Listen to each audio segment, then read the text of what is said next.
Hello friends, आज का हमारा नेक्स्ट टॉपिक रहेगा कॉर्टिकोस्टेरॉइड्स का एक ड्रग जो कि है डेक्सोमेथासोन का पार्ट 1 देखेंगे हम। ये बहुत ही कॉमन यूज़ होने वाला मेडिसिन्स है। तो आइए स्टार्ट करते हैं।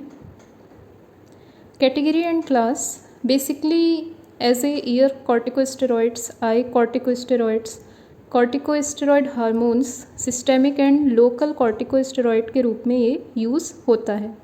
चाहे तो हम लोकल एप्लीकेशन मीन्स हमारी स्किन के लिए या टॉपिकल यूज़ के लिए, हम एक्सटर्नल यूज़ के लिए भी हम इसे क्या करते हैं, उपयोग में लाते हैं।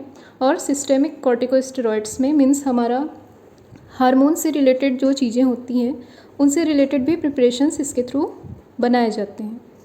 नेक्स्ट है मैकेनिज़्म ऑफ एक्शन, इसकी क्रियाविधि क्या है। It works by pituitary and adrenal axis.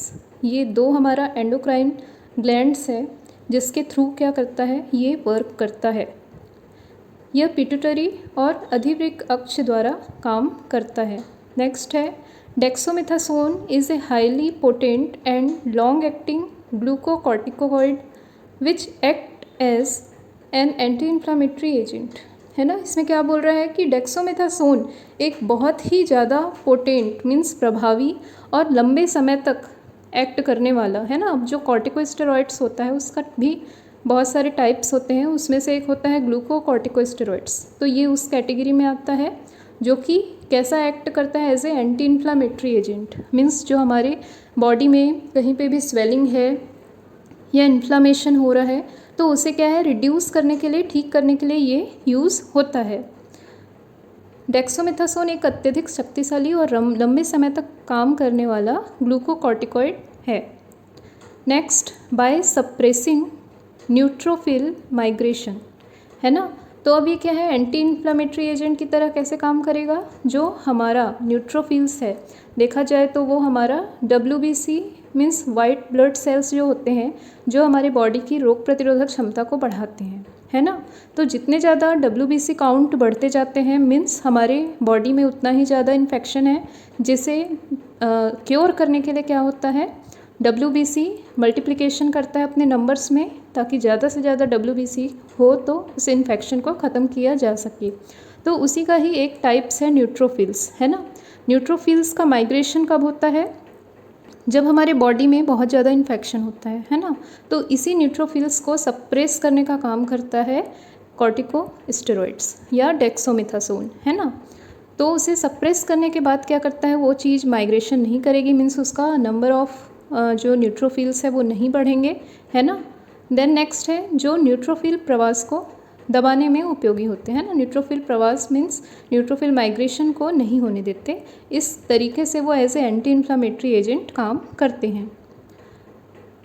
Next जो है decreasing production of inflammatory mediator, ठीक है। इस प्रकार से क्या करता है, उसके माइग्रेशन को रोक के जो इन्फ्लामेटरी मीडिएटर रिलीज़ होते हैं, कहीं से भी इन्फेक्शन होता है तो क्या होता है, हमारे जो WBC होते हैं उसके अकॉर्डिंग वो क्या करते हैं, बहुत सारे इन्फ्लामेटरी जो मीडिएटर्स होते हैं इन्फेक्शन के कारण जो प्रोड्यूस होने लगते हैं, सिक्रीट होने लगते हैं हमारे बॉडी से, उन सारी चीज़ों के प्रोडक्शन को भी क्या कर देता है, डेक्सोमेथासोन कम कर देता है, ठीक है। जो भी भड़काऊ मध्यस्थों हैं उसके उत्पादन को क्या कर देता है, कम कर देता है। नेक्स्ट है रिवर्सिंग इंक्रीज्ड कैपिलरी परमिएबिलिटी, है ना। अब क्या है, देखा जाता है कि अगर हमारे बॉडी में इन्फेक्शन है तो हमारी जितनी भी कैपिलरीज़ हैं मीन्स सिस्टेमिक सर्कुलेशन है, वेन्स है, आर्टरीज़ हैं, उनकी जो दीवारें होती हैं, है ना, वो उसकी परमिएबिलिटी क्या हो जाती है, बहुत ज़्यादा बढ़ जाती है। मतलब कोई सा भी चीज़ आर पार इजीली आ सकता है ना। तो उस चीज़ को वापस से ठीक करने का काम करता है डेक्सोमेथासोन, है ना। कोशिका या केशिका जो कैपिलरी है उसकी पारगम्यता को क्या करती है, वो वापस से जैसा वो पहले था वैसा बनाने का कोशिश करता है। एंड सप्रेसिंग इम्यून रिस्पॉन्स, है ना। अब जाहिर सी बात है कि हमारे बॉडी में अगर कोई भी माइक्रो ऑर्गेनिज्म या फॉरेन पार्टिकल का आक्रमण होता है तो उस दौरान हमारे बॉडी के WBC एक्टिव हो जाते हैं, है ना। तो ये क्या होता है, इम्यूनोलॉजिकल रिस्पॉन्सेस है ये सारी चीज़ें। तो उन्हीं इम्यूनोलॉजिकल रिस्पॉन्स को क्या करता है, डेक्सोमेथासोन सप्रेस कर देता है। सप्रेस करने के बाद के कारण क्या होगा, मान लीजिए इन्फेक्शन हो रहा है तो ऑटोमेटिक हमारे बॉडी का टेम्परेचर बढ़ जाएगा, फीवर आ जाएगा, है ना। तो उस चीज़ को अगर वो सप्रेस कर दिया या इन्फ्लामेटरी मीडिएटर बनने लगेंगे, है ना, कोई फॉरेन पार्टिकल आएगा तो उसके अकॉर्डिंग क्या है, प्रोटीन बनने लगेगा जो हमारे बॉडी के लिए भी हानिकारक होता है। तो उन सारी चीज़ों को अल्टीमेटली क्या करता है, डेक्सोमेथासोन सप्रेस कर देता है। देन नेक्स्ट है, उसी चीज़ को बताया गया है कि प्रतिरक्षा प्रतिक्रिया को दबाने के द्वारा एक विरोधी भड़काऊ एजेंट के रूप में कार्य करता है। ठीक है। नेक्स्ट है, इट लैक्स मिनरलो कॉर्टिकॉइड प्रॉपर्टीज़। इसमें क्या होती है, मिनरलो कॉर्टिकोस्टेरॉइड की प्रॉपर्टी बहुत ही कम होती है। नेक्स्ट है, has a minimal sodium retaining property which makes it suitable for treating conditions where water retention is a disadvantage. ठीक है, इसका मतलब क्या है, देखते हैं कि इसमें जो सोडियम धारण करने की क्षमता होती है, उसका जो प्रॉपर्टी होता है वो बहुत ही क्या होता है, कम होता है। कम होने के कारण क्या होता है कि उन स्थितियों के उपचार में इसका उपयोग किया जाता है जहाँ पे क्या है, वाटर रिटेंशन को हमको रोकना है ना।